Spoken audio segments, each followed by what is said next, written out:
Fala, leitores da Bíblia, graça e paz, tudo bem com vocês? Espero que estejam todos bem. Hoje a gente vai continuar nossa leitura no livro de Daniel. Vamos ler Daniel capítulo 5 e capítulo 6, se Deus nos auxiliar nesse sentido. Peço desculpas em relação ao cenário.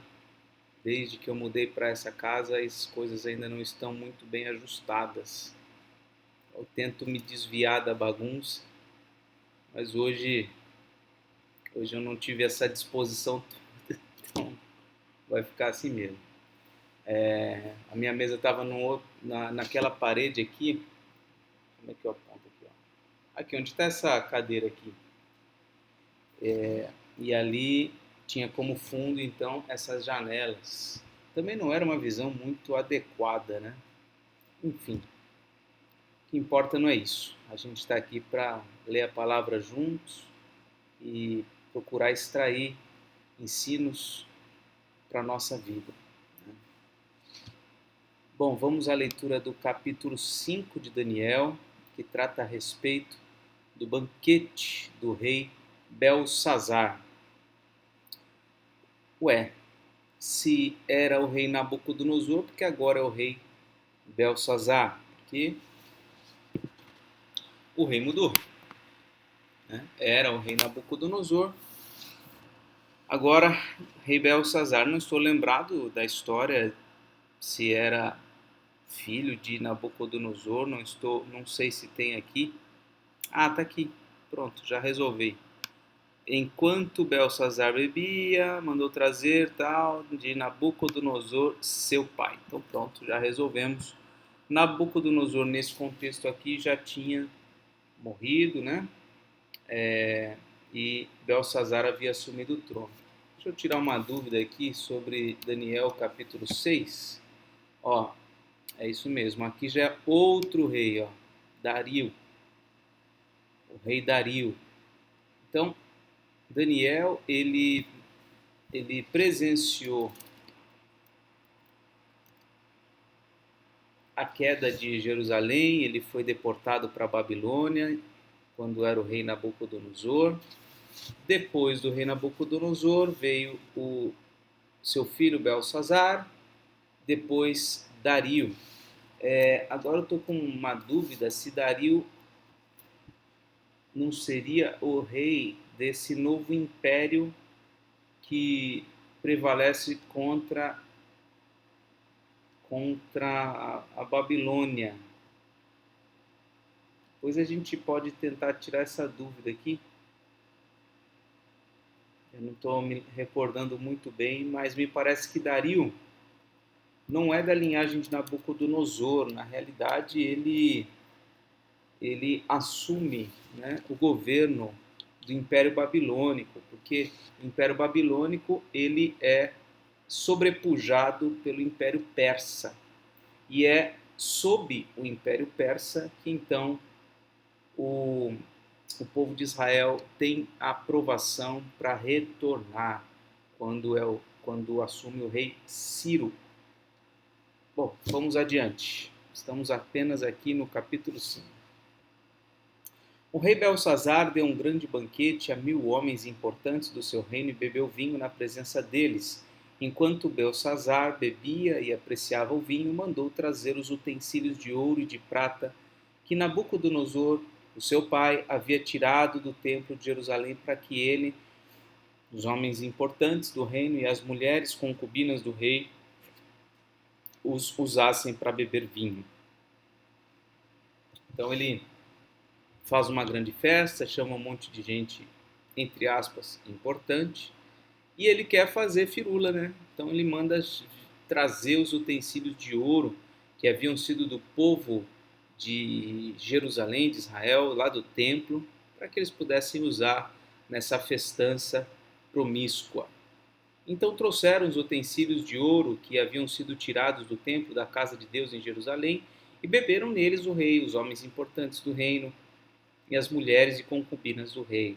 Beberam e viram o vinho e deram louvores aos deuses de ouro, de prata, de bronze, de ferro, de madeira e de pedra. no mesmo instante apareceram uns dedos de mão humana que começaram a escrever na parede caiada do Palácio Real, no lugar iluminado pelo candelabro, e o rei via os dedos que estavam escrevendo.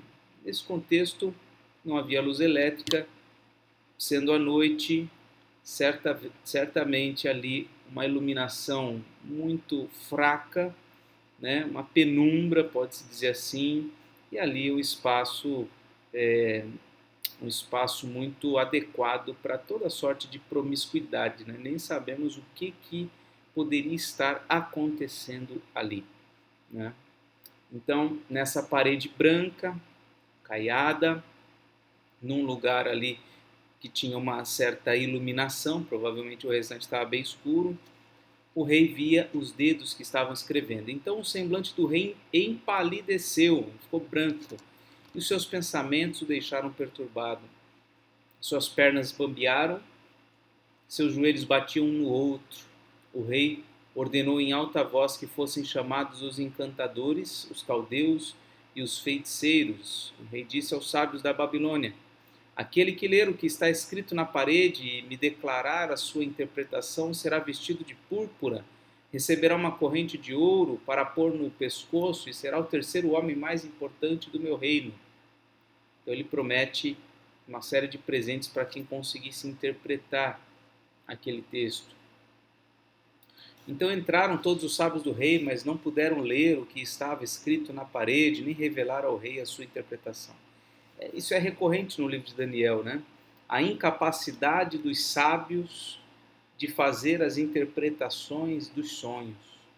E o profeta de Deus, então, tem essa capacidade. Com isso, o rei Belsazar ficou muito perturbado e o semblante se tornou cada vez mais pálido. Os homens importantes do reino estavam perplexos. A rainha-mãe, que tinha ouvido os gritos do rei e dos homens importantes do reino, entrou na sala do banquete e disse: que o rei viva eternamente. Não deixe que os seus pensamentos o perturbem, nem fique assim tão pálido. Há aqui, no seu reino, um homem que tem o espírito dos santos deuses. Nos dias do seu pai, se achou nele luz, inteligência e sabedoria, como a sabedoria dos deuses. O seu pai, o rei Nabucodonosor, sim, o seu pai, ó rei, o constituiu chefe dos magos, dos encantadores, dos caldeus e dos feiticeiros, porque nesse Daniel, a quem o rei tinha dado o nome de Beltesazar, se acharam espírito excelente, conhecimento e inteligência, interpretação de sonhos, declaração de enigmas e solução de casos difíceis. Portanto, chame Daniel e ele dará a interpretação. Então Daniel foi levado à presença do rei. O rei falou com Daniel e lhe perguntou: você é aquele Daniel dos exilados de Judá que o rei, meu pai, trouxe de Judá? Tenho ouvido dizer a seu respeito que o Espírito dos deuses está em você e que você se acha luz, inteligência e excelente sabedoria. Acabam de ser trazidos à minha presença os sábios e os encantadores para lerem o que está escrito na parede e me darem a sua interpretação, mas eles não puderam dar a interpretação dessas palavras. Eu, porém, tenho ouvido dizer que você é capaz de dar interpretações e solucionar casos difíceis.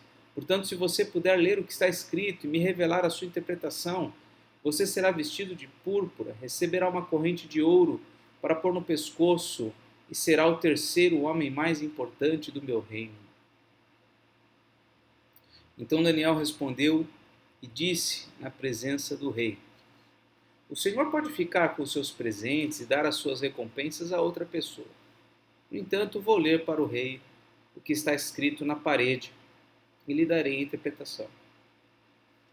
Ó rei, o Deus Altíssimo deu o reino a Nabucodonosor, seu pai, bem como grandeza, glória e majestade.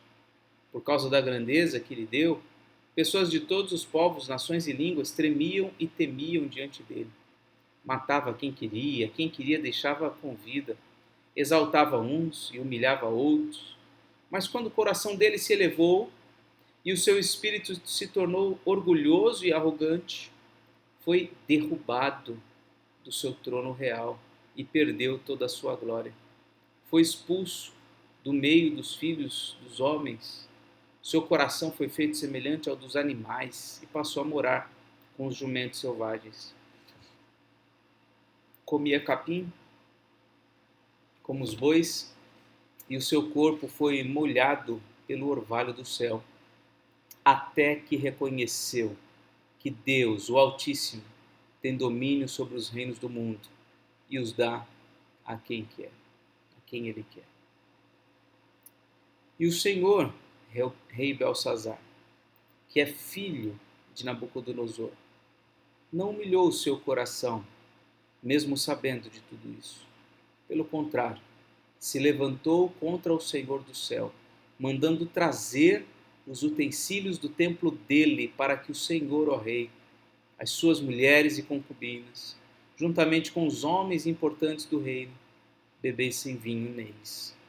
Além disso, o Senhor deu louvores aos deuses de prata, de ouro, de bronze, de ferro, de madeira e de pedra, que não veem, não ouvem e não sabem nada. Mas o Senhor não deu glória a Deus, em cuja mão estão a sua vida e todos os seus caminhos. É por isso que ele enviou aquela mão que escreveu na parede. E o que está escrito é isto: Mene, Mene, Tekel e Parsim. Esta é a interpretação daquilo. Mene, Deus contou os dias do seu reinado, ó rei, e pôs um fim nele. Tekel, você foi pesado na balança e achado em falta. Pérez, o seu reino foi dividido e entregue aos medos e aos persas. Agora está aqui, ó. Pronto, está resolvido aquele enigma. Por conta da altivez do orgulho de Belsazar, Deus entrega o Império Babilônico nas mãos dos medos e dos persas. Então Belsazar mandou que vestissem Daniel de púrpura, que lhe pusessem uma corrente de ouro no pescoço, que proclamassem que passaria a ser o terceiro no governo do seu reino. Naquela mesma noite, Belsazar, rei dos caldeus, foi morto. E Dario, tá aí, ó, olha a resposta aí. O Medo se apoderou do reino quando tinha mais ou menos 62 anos de idade. Então, Dario era Medo. Esse império medo-persa, ele foi muito extenso também. Posso estar enganado, mas eu acredito que o próximo império que subjuga o Império Persa é o Império Helenístico, que é o grego misturado com o romano, aquela cultura greco-romana, na pessoa do Alexandre o Grande, que foi ensinado por Aristóteles. Ele toma, então, vários reinos no mundo naqueles dias, inclusive o Império Persa. Mas isso ainda eu preciso checar para lembrar se é isso mesmo. Bom, creio que é uma história, né, que dispensa até muitos comentários, porque nós vemos aí a arrogância trazendo essas consequências.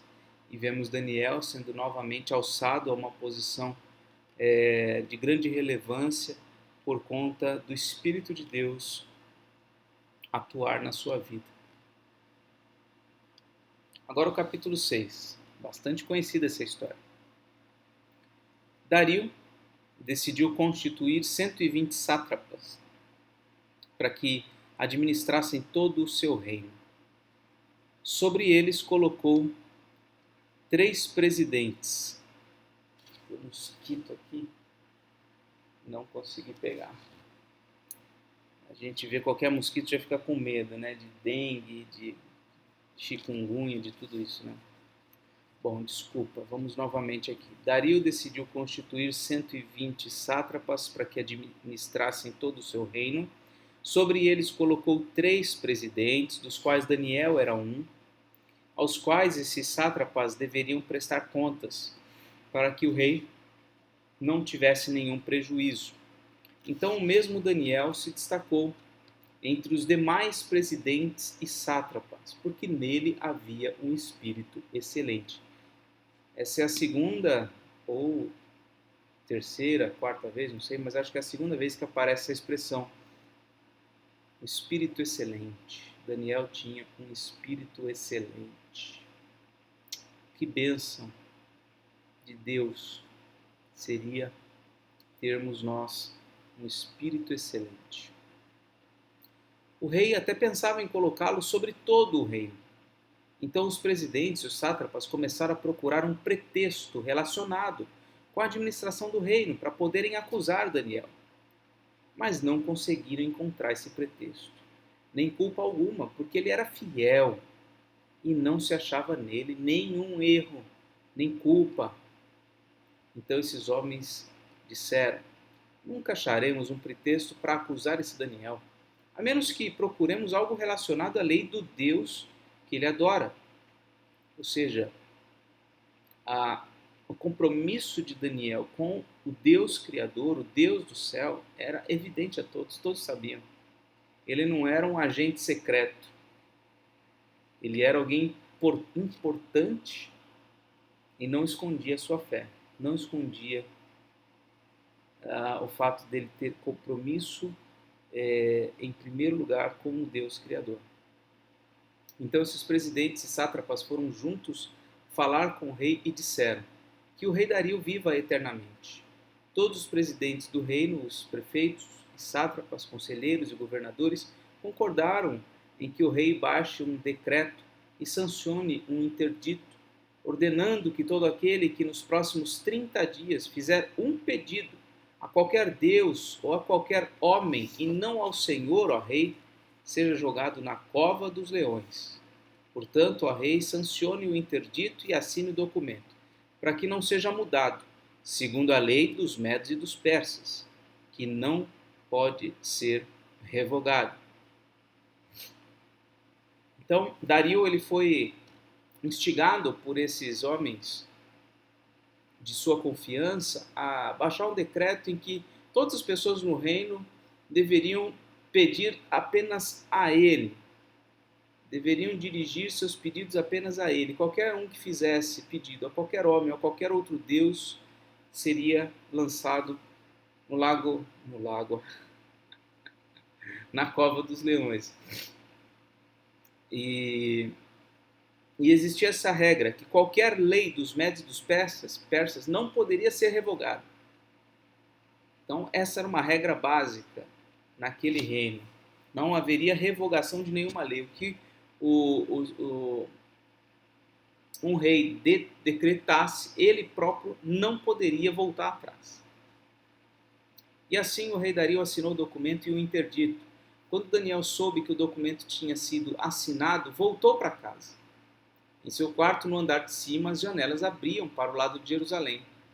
3 vezes por dia ele punha-se de joelhos, orava, dava graças diante do seu Deus, como era o seu costume. Então aqueles homens foram juntos até a casa de Daniel e o encontraram orando e fazendo súplicas diante do seu Deus. Depois se apresentaram ao rei para falar a respeito do interdito real. Perguntaram ao rei: não é verdade que o Senhor assinou um interdito ordenando no espaço de 30 dias que todo homem que fizesse um pedido a qualquer deus ou a qualquer homem, a não ser o Senhor, ó rei, fosse jogado na cova dos leões? E o rei respondeu: sim, o interdito está em vigor segundo a lei dos medos e dos persas, que não pode ser revogado. Então eles disseram ao rei: esse Daniel, que é dos exilados de Judá, um escravo herdeiro, né, herdado do Império Babilônico, faz pouco caso do Senhor, ó rei, e do interdito que o Senhor assinou. 3 vezes por dia ele faz a sua oração. Ao ouvir isso, o rei ficou muito triste. e decidiu livrar Daniel. Até o pôr do sol se empenhou por salvá-lo. Então aqueles homens foram juntos até o rei e lhe disseram: lembre-se, ó rei, que é uma lei dos medos e dos persas que nenhum interdito ou decreto que o rei sancionou pode ser mudado. Então o rei ordenou que trouxessem Daniel e o jogassem na cova dos leões. O rei disse a Daniel: o seu Deus, a quem você serve continuamente, que ele o livre. Foi trazida uma pedra e ela foi colocada sobre a boca da cova. O rei selou a pedra com o seu próprio anel e com o anel dos homens importantes do reino, para que nada se mudasse a respeito de Daniel. Então o rei se dirigiu para o seu palácio, passou a noite em jejum, não deixou trazer à sua presença instrumentos de música, e o sono fugiu dele. Pela manhã, ao romper do dia, o rei se levantou e foi depressa à cova dos leões. Ao se aproximar da cova, chamou Daniel com voz triste. O rei disse a Daniel: Daniel, servo do Deus vivo, será que o seu Deus, a quem você serve continuamente, conseguiu livrá-lo dos leões? Daniel respondeu: que o rei viva eternamente. O meu Deus enviou o seu anjo e fechou a boca dos leões, para que não me fizessem mal algum, porque fui considerado inocente diante dele. E também não cometi nenhum delito contra o Senhor, ó rei. Então o rei, com muita alegria, mandou que tirassem Daniel da cova. Assim Daniel foi tirado da cova e não se achou nele ferimento algum, porque havia confiado em seu Deus. O rei deu uma ordem e foram trazidos aqueles homens que tinham acusado Daniel. Foram jogados na cova dos leões, eles, seus filhos e as suas mulheres. Ainda não tinham chegado ao fundo da cova e já os leões se apoderaram deles e lhes esmigalharam todos os ossos. Então o rei escreveu às pessoas de todos os povos, nações e línguas que habitam em toda a terra. Dario também mandou uma cartinha. Teve a cartinha de Nabucodonosor, no capítulo 4, e agora essa cartinha de Dario. Ele disse: que a paz lhe seja multiplicada. Faço um decreto pelo qual, em todo o domínio do meu reino, todos tremam e temam diante do Deus de Daniel, porque ele é o Deus vivo e que permanece para sempre. O seu reino não será destruído e o seu domínio não terá fim. Ele livra, salva e faz sinais e maravilhas no céu e na terra. Foi ele quem livrou Daniel do poder dos leões. Daniel prosperou no reinado de Dario e no reinado de Ciro, o persa. Dario, Medo, Ciro, persa. Então, Daniel ele perpassou vários reis nesse período do exílio. Nesse período aqui da cova dos leões, ele provavelmente já é um idoso, já deve ter seus 50 anos, 40, 50 anos, idoso, os parâmetros daquela época, né? E ele passa então por Nabucodonosor, Belsazar, Dario e depois Ciro. E ele, acompanhado por Deus, ele demonstra um espírito excelente. Nós vemos aqui nitidamente uma trama, uma perseguição acontecendo. Como que Daniel respondeu, reagiu à perseguição, à trama de pessoas que queriam o seu mal? Ele não revidou, ele não ficou ansioso, ele não ficou desesperado, ele confiou em Deus. Sofreu para sofrer o que tinha que sofrer. E Deus foi com ele e o livrou. E essa é uma experiência comum dos servos de Deus. Por vezes, se sentirem ansiosos, preocupados, e aí falarem com Deus e pedirem que Ele tome providência e cuide dessas situações e depois verem que Deus foi resolvendo e foi tratando, foi fechando a boca dos leões e as coisas já estão em paz novamente. Uma história como essa, e como todas as outras histórias de Daniel, mostra que o nosso compromisso com Deus, a nossa integridade diante de Deus deve vir em primeiro lugar e que a gente não precisa se preocupar com nada além disso, senão com a fidelidade a Deus.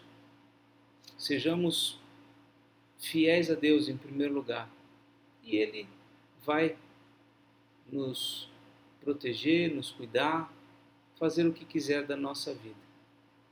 Que nós tenhamos essa tranquilidade, essa paz que nós vemos em Daniel, que vemos nos amigos de Daniel, e que aprove o Senhor tenhamos nós espírito excelente.